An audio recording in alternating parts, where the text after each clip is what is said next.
Bagaimana pola tidur Nabi Shallallahu Alaihi Wasallam? Tidur jam berapa dan bangun jam berapa? Masya Allah. Ya. Jadi disebutkan, pertanyaan yang bagus ya, dalam riwayat Bukhari, Nabi Shallallahu Alaihi Wasallam melarang begadang. Dan tradisi Nabi Shallallahu Alaihi Wasallam biasanya setelah Isya beliau tidur langsung bersama dengan para sahabat, kecuali bila ada masalah-masalah yang harus dibicarakan dengan sahabatnya, seperti kasus peperangan, ya kasus memecahkan masalah-masalah kaum muslimin, itu baru beliau begadang. Kalau tidak maka beliau tidur.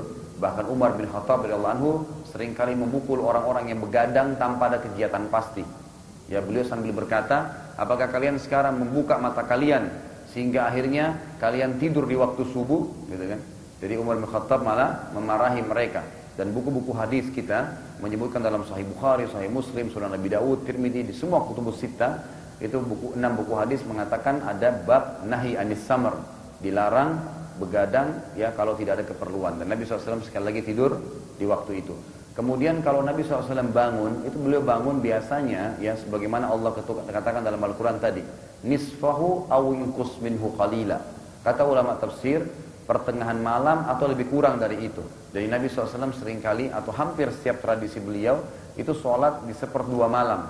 Seperdua malam atau bahkan kurang dari itu sedikit. Maksudnya kalau seperdua malam sekarang kurang lebih jam 1 malam, jam 2 malam, ya jam 1 atau jam 2 malam, jam 1 malam lah, ya seperdua malam itu kurang lebih jam 12 sampai jam 2 malam itu seperdua malam, biasanya begitu.